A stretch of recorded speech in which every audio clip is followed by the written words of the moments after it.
जी नमस्कार, मैं हूं सुनील सिंह और आप देख रहे हैं आजाद सिपाही बोल।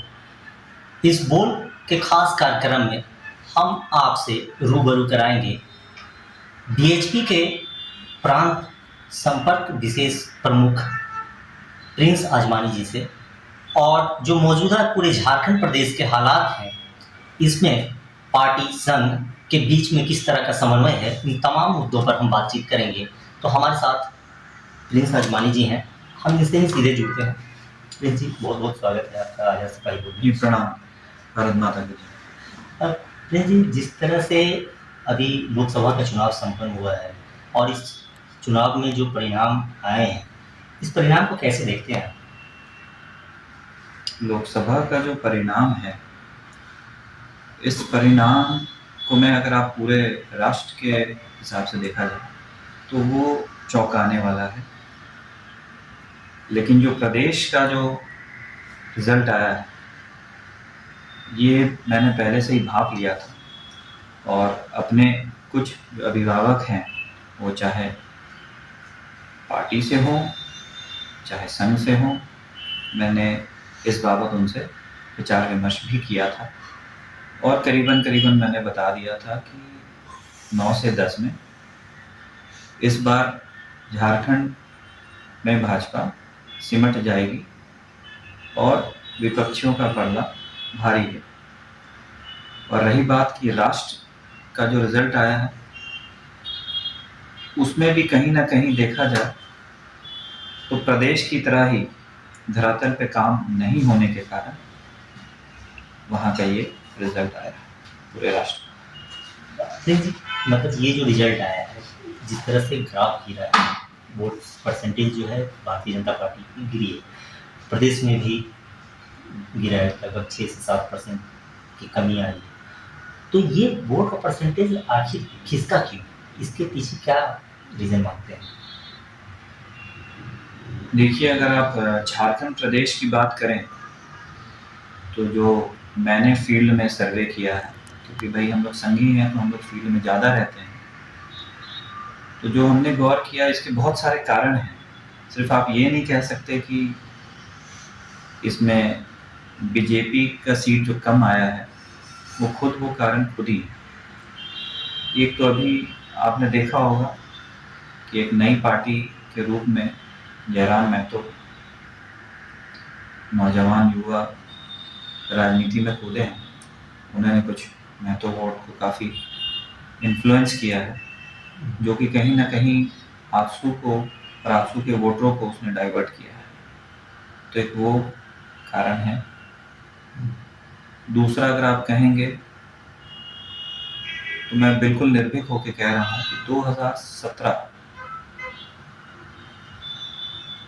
से ही भाजपा का जो अपना कैडर है और जो ऊपर के अधिकारी हैं, उनमें कहीं ना कहीं डिफरेंसेस हैं।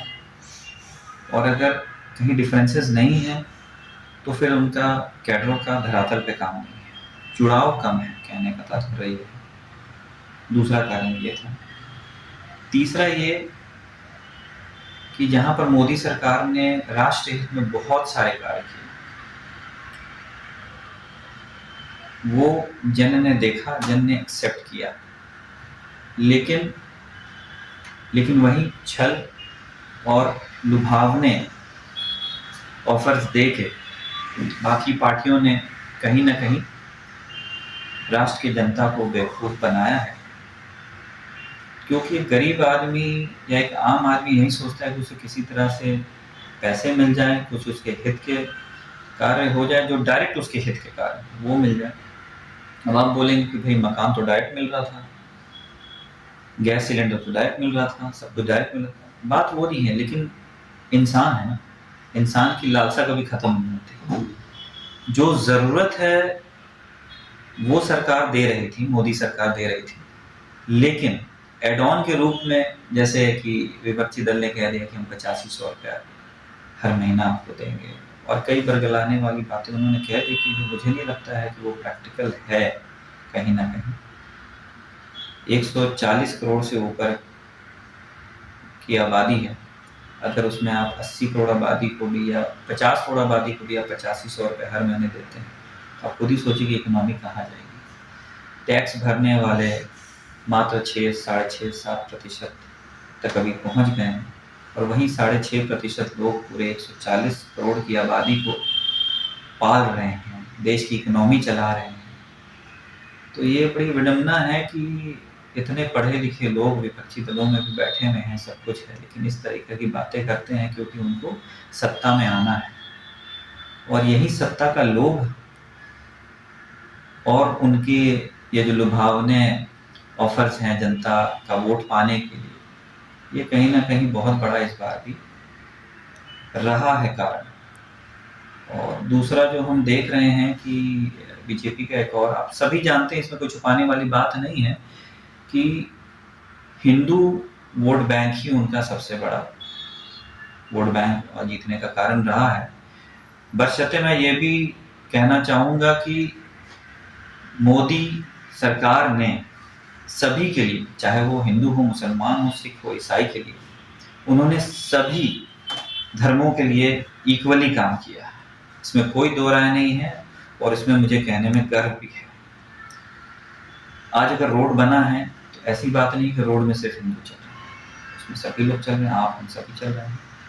किसी को गैस सिलेंडर मिल रहा है तो सभी को मिल रहा है, प्रधानमंत्री आवास योजनाएं हैं तो वो सभी को उसका लाभ मिल रहा है, हर तरीके से सभी को लाभ मिल रहा है।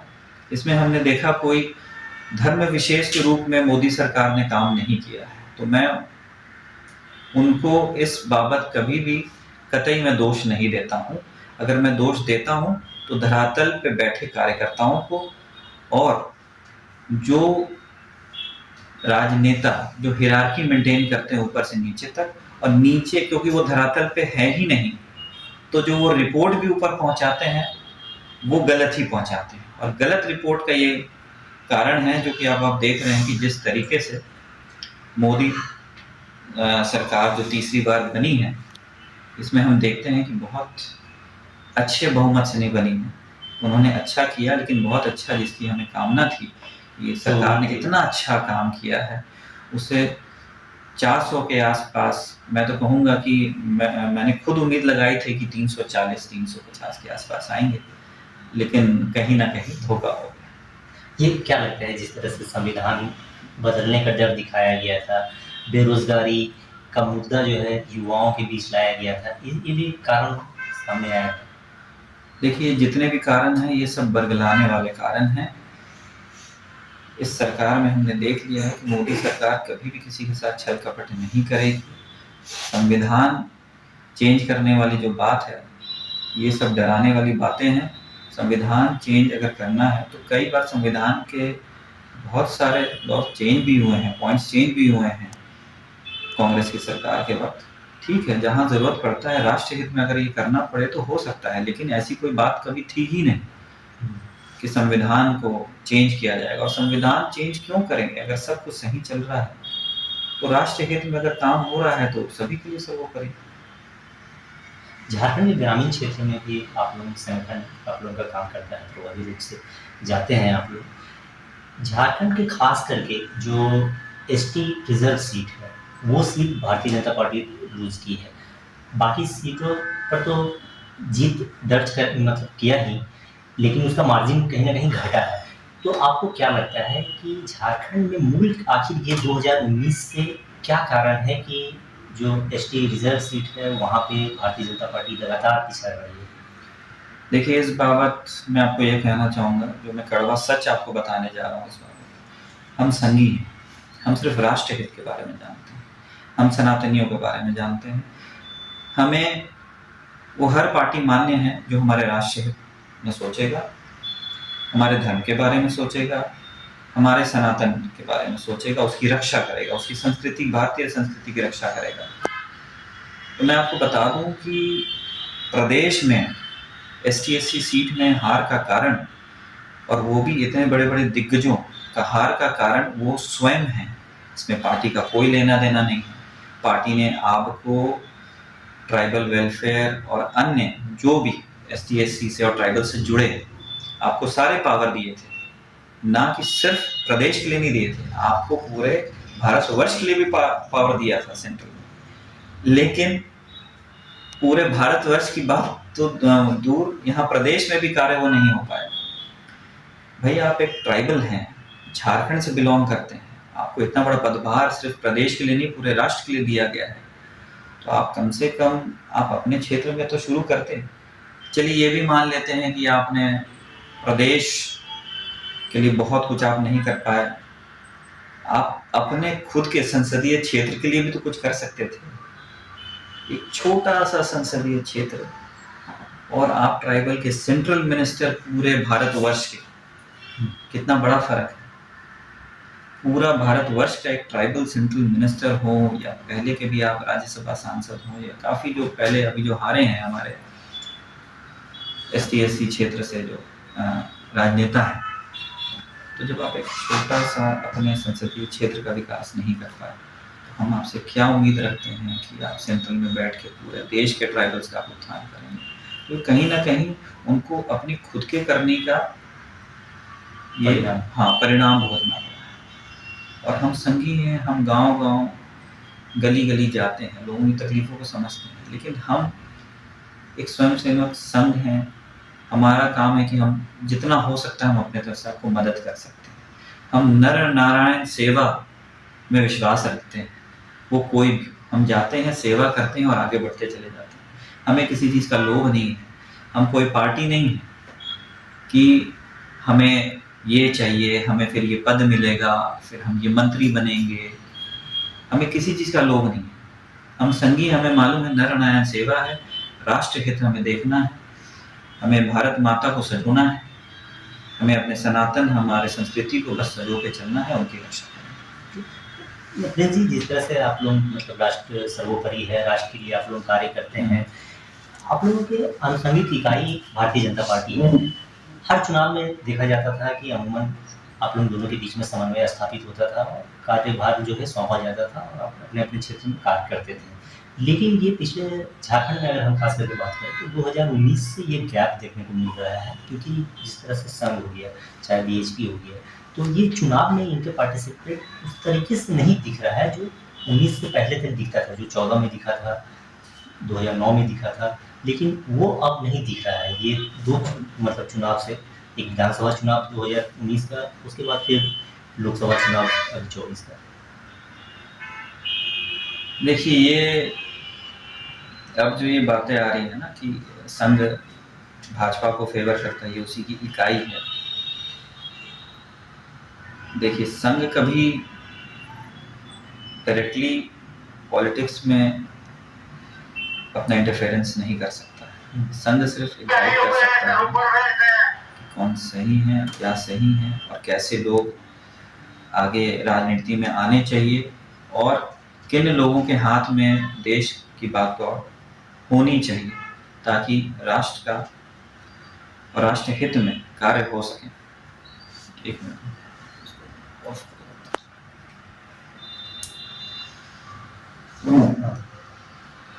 जैसा कि आपने सवाल किया कि भाई कहीं ना कहीं आपको लग रहा है कि भाई भाजपा और संघ में समन्वय इस बार आप लोगों को नहीं दिखा, और आपने ये भी मुझसे पूछा था कि भाई 2019 से ही ये हमें दिखाई दे रहा है।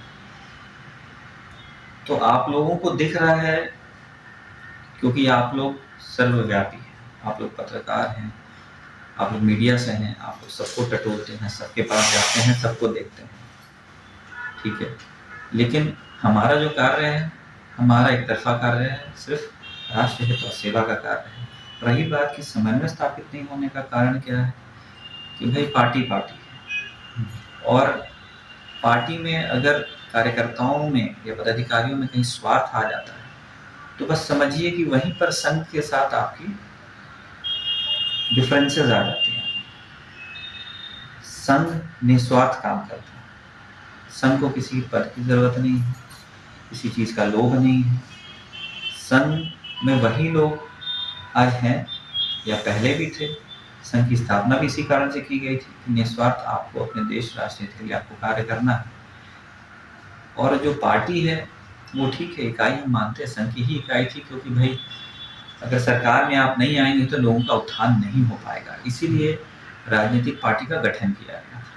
वो संघ के मानसिकता के साथ किया गया था कि आप भी जन से जन के लिए रहेंगे, लेकिन कहीं ना कहीं देखिए इन्फेक्शन तो हो ही जाता है। और मुझे लगता है ये डिफरेंसेस जो है वो इन्फेक्शन का ही कारण है। जो इन्फेक्टेड लोग हैं वही डिफरेंस पैदा करते हैं, और जो लोग जीत जिनको अभी प्रखर हुई है, वो समझिए कि वो आज भी हमारे निस्वार्थ सोच के साथ चल रहे हैं, तो उनको जीत हासिल हुई। और जिनको स्वार्थ ने घेर लिया है और जिनके लगे कि अगर आप कहें कि जिनको जनता चुनती है और चाहती कि वो जनता की सेवा में रहें और कहीं और कमी रह गई है, तो समझिए कि कोई ना कोई तो कमी वही बात ही है। हाँ, नहीं, ये कमी, ये डिफरेंसेस जो है ये देखने को मिला। जिस तरह से टिकट का बंटवारा की अगर हम बात जी। करें, तो इसमें जैसे पहले अमूमन देखा जाता था जो संघ के लोग होते थे, जो पार्टी में भेजा जाता था उनको काम करने के लिए, पार्टी के लिए, तो उन लोग को टिकट इस बार नहीं के बराबर मिला। जैसे अगर हम झारखंड की अगर बात करें तो 14 लोग। एक मिनट, क्वेश्चन एक बार फिर से आपका समझूंगा। सुनिए, डिस्टर्बेंस स्टॉप। जिस तरह से संघ की तरफ से लोगों को भेजा जाता था पार्टी में काम करने के लिए, और वहाँ पे उन्हें टिकट भी मिलता था चुनाव लड़ने के लिए, लेकिन इस बार के चुनाव में, लोकसभा के चुनाव में अगर हम देखें तो 14 लोकसभा में एकमात्र सीट अगर हम कहें कि जो कि संघ से मिलता जुलता हो तो वो रांची के संघ से, लेकिन उसके अलावा और इस संघ से आए हुए किसी भी कोई कैंडिडेट नहीं था। जो बाहर से अप्लाई होकर के जो जिस तरह से आए हैं, उससे भी कार्यकर्ताओं में कहीं कुछ भावना नहीं आई। देखिए, जो आपका सवाल है ना, इसका तो मैं पूर्ण रूप से उत्तर नहीं दे पाऊंगा। ये हमारे पदाधिकारियों का और बाकी सबों का एक अपना उनका विषय है। इसमें हम जैसे छोटे लोग नहीं इसका जवाब दे पाएंगे। रही बात है कि ये ऐसा नहीं है कि संघ के लोगों को टिकट मिलता है, तब तो फिर लोग संघ ही ज्वाइन करते हैं, पार्टी क्यों ज्वाइन करते हैं। अगर आप पिछले 5, 7, 8 सालों में देखेंगे तो संघ को कहीं ना कहीं, नहीं संघ का टिकट नहीं, लेकिन जो संघ से जुड़े हुए लोग पार्टी जो रहता था उनको टिकट मिलता था। लेकिन इस बार जैसे बाहर से आए हुए लोगों को ज़्यादातर टिकट मिला है। ये मतलब झारखंड में भी देखने को मिला और अदर स्टेट में भी देखने को मिला है। देखिए, ये पार्टी का अपना विषय है, इसमें हम लोग डायरेक्टली इन्वॉल्व नहीं हो सकते। हमारा काम है एक अच्छा कैडर का निर्माण करना, और अगर पार्टी मांगती है कि उस कैडर को हमें चाहिए, तो हमें वो एक अच्छा कैडर जो राष्ट्रीय हित में काम करता हो, जुझारू कैडर, उसे हम सौंप देते हैं। ये आपने जो अभी हाल ही में फिल्म रिलीज हुई है अटल, आपने देखा होगा जब पार्टी की जब स्थापना हुई तो सबसे पहले उनका क्या नाम है, दीनदयाल थे क्या? हाँ, दीनदयाल नहीं, दीनदयाल, श्यामा प्रसाद मुखर्जी।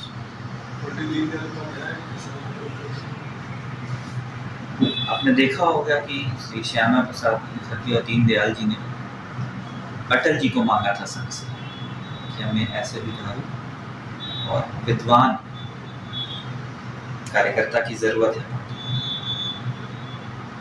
तो वो जो एक समावेश है जो दोनों में बना हुआ है, पार्टी और संघ, वो आज भी वही है। संघ आज भी अपने उसी मार्ग पे चल रहा है।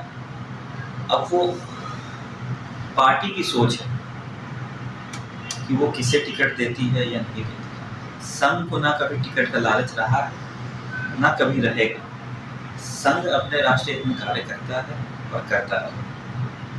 जैसे सुझाव तो एक दिया जा सकता है कि जो ज़्यादा आयातित लोगों पर ज़्यादा भरोसा ना करें, जो अपने कार्यकर्ता हैं, जो पार्टी में लगातार वर्षों से अपने जीवन खपा दिए हैं, ऐसे लोगों पे ही ज़्यादा भरोसा किया जाए तो बेहतर होगा। सर, मैं तो टिप्पणी नहीं करूंगा, वो तो आप देख ही रहे हैं जनता ने क्या जवाब दिया।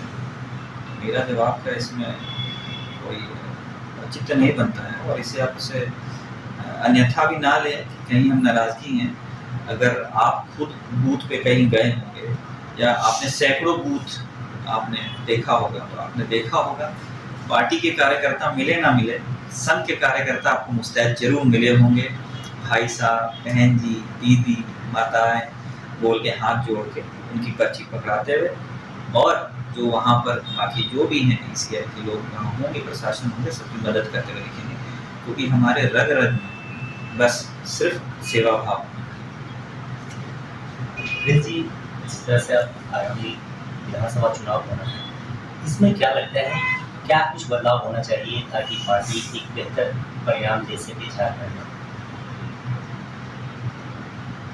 देखिए, मैं क्या बोलूँ, अगर मुझसे पूछा जाए, जो कि राजनीति से ही सरकार चलती है और सरकार से समाज चलता है, समाज से राज्य चलता है, राज्यों से देश चलता है, तो जो अभी स्थिति है वो मुझे बहुत फेवरेबल नहीं दिखता है। मैंने तो सोचा था कि इस बार त्रिशंकु की सरकार बनेगी, लेकिन एक जयराम महतो की एंट्री से अब लगता है कि एक और पेचीदा मोड़ इस चुनाव ने ले लिया है। अगर मैं कहूँ तो जीत उसी की होगी जो जनता के बीच में है, जनता के बीच में था, और जिस पर जनता विश्वास करेगी कि ये हमारे बीच में, हमारी सेवा में, हमारे राज्य की सेवा में, हमारे समाज की सेवा में लगा रहेगा, निस्वार्थ लगा रहेगा। मुझे तो लगता है बस जीत मैं उसी की देखता हूँ। और अब जनता काफ़ी आगे सोशल मीडिया के कारण निकल चुकी है, उनको समझ में आने लगा है, और इस चुनाव ने ये भी कह दिया, दिखा दिया इनफैक्ट कि पार्टी की विशेषता, पार्टी की लोकप्रियता अपनी जगह है, लेकिन राजनेता की जो भावना है जन से जन के लिए, अगर वो उनके साथ नहीं, उनकी सोच अगर ऐसी नहीं है, तो ये दिक्कत वाली बात है कि वो जीत सरकार में आए। एक निजी सवाल है, जिस तरह से जो परिस्थितियाँ अभी आज की देख रहे हैं, क्या लगता है कि मतलब उम्मीद हम लोग कर सकते हैं कि आप जैसे मतलब लोग भी सक्रिय राजनीति में आएंगे, अपना उपस्थिति दर्ज कराएंगे? देखिए, अब तक तो आपने पर्दे से पीछे काम करते रहे। जी जी, ऐसा है कि सक्रिय हम हमेशा रहें, क्योंकि आज के दिन अगर आप सक्रिय नहीं रहिएगा तो आप एक सशक्त समाज का निर्माण नहीं कर पाएंगे। संघ हमारी प्रेरणा है, हमारी संस्कृति है, हमारा कहें तो एक तरीके से उद्देश्य है, और हमारी ट्रेनिंग है। और राजनीति आपकी हो गई कि हम समाज में फ्रंट लेवल पे आए और कार्य करें। और जो आपका सवाल है हम जैसे लोग आए, तो हम हैं पहले से ही, लेकिन हमारा एक अलग तरीका है समाज में रहने। और रही बात कि आप मेरे बारे में पूछ रहे हैं, तो ये मैं कभी भी इच्छा नहीं जाहिर कर सकता मुझे चुनाव लड़ना है या नहीं लड़ना है, मैं कदापि नहीं कह सकता। जो मैं आज तक सेवार्थ करता आया हूँ वो हमेशा एक संगी के नाते करता आऊँगा।